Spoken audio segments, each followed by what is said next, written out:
country.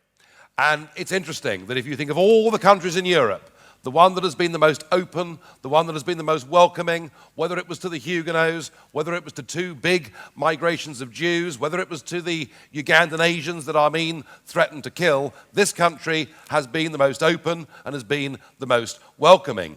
And yet, just 10 years ago, when I stood up and said that I thought it was the height of irresponsibility to open our doors unconditionally to 8 former communist countries in Eastern Europe, I was howled down and abused and called all the names under the sun and told effectively that it wasn't even respectable to have a debate about immigration in this country. Well, that has changed, and that's the most important thing tonight, is we are actually talking about this subject.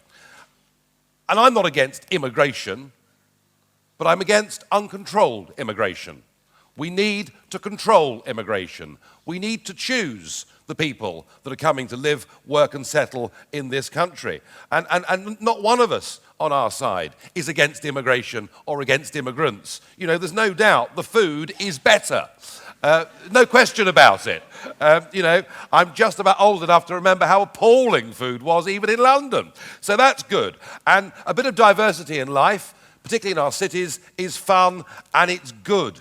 But we must think about this in terms of it being a numbers game, and we need to think about this with some sense of historical context. You know, I mentioned the Ugandan Asians. When they came, there was a massive national debate.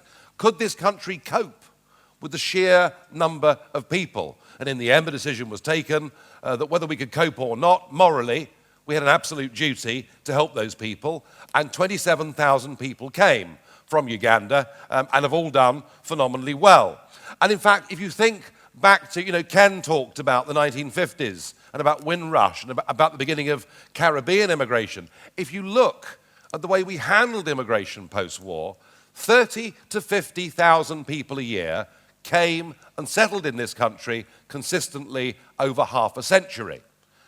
Until, of course, that is, Mr. Blair got into office and decided that he wanted to rub the noses of the right in diversity and started to pursue an immigration policy on a scale that we've never seen before, added to which, with EU membership in 2004, we opened the doors yet further. You know, David Blunkett told us an extra 13,000 would come a year from Eastern Europe, and 800,000 came in the first 2 years. In the whole history of these islands, we have never seen migration on a scale that we've seen in the last 15 years.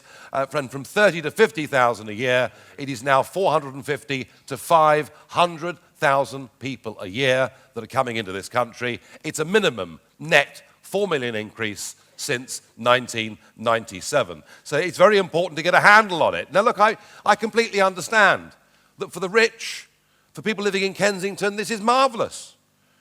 It's cheaper chauffeurs. It's cheaper nannies and cheaper gardeners in the Cotswolds where you go at the weekends. I mean, all of that's lovely.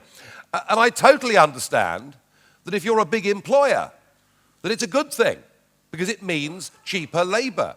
And it's had a positive effect on wage inflation in this country. All of that, in economic terms, is totally undeniable. But what is also undeniable, despite the claims of the other side, is that we have had an oversupply in the unskilled labour market in this country since 2005.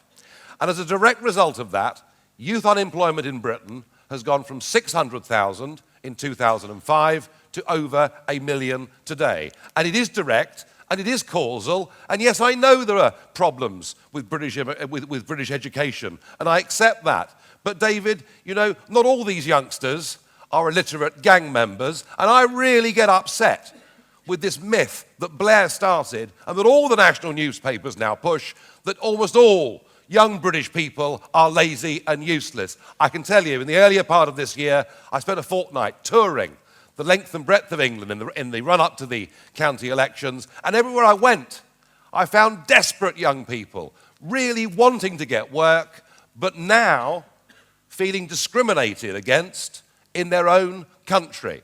Now, the first person I met that made me realize this was a 16-year-old girl in Peterborough who told me she couldn't get a job at the local packing factory because she couldn't speak Polish. And if you now, in many of those eastern counties, wanted to go and get the jobs picking cauliflowers or cabbages or fruit in season, you've got no chance, because the gangmasters are in control, and it's Poles and Lithuanians and perhaps even Portuguese that get the jobs. We have, through irresponsible, open-door immigration on a scale never seen in Britain before, effectively betrayed working-class people in this country. And it's led to great social division. In many parts of the country, we're now divided by language. I don't think it's a good thing that 82% of primary school children in Newham come from families in which English is not the first language. That's not uniting people. That's not bringing people together. That's actually dividing people. And all over this country, not just in the big cities, but actually in the market towns, everywhere I've seen it, I get the feeling that this country is less happy with itself, less at ease, and we have growing social tension. Now, we intend, of course, to continue with this process, because we intend next year, on the 1st of January, to open our doors unconditionally to 2 countries that are even poorer, to 2 countries that sadly have not recovered from communism, to 2 countries that have within them a completely dispossessed, discriminated against group of people, the Roma, numbering between 4 and 5 million. And I think, really, why I'm urging you to vote against this motion is that it is irresponsible to have an open door, not to have some degree of control. And it's something that is clearly not wanted in this country. You know, David said 60%, well, whether it's 60 or 70 or 80 or whatever it is, the overwhelming majority of people in Britain want us to have some degree of control. And that doesn't mean we don't want any immigration. Of course we do. We want many of the brightest and the best coming into this country, especially into London and into our wealth-creating industries. Of course we want people. Of course I want us to have an immigration policy based very much on the one that the Australians have.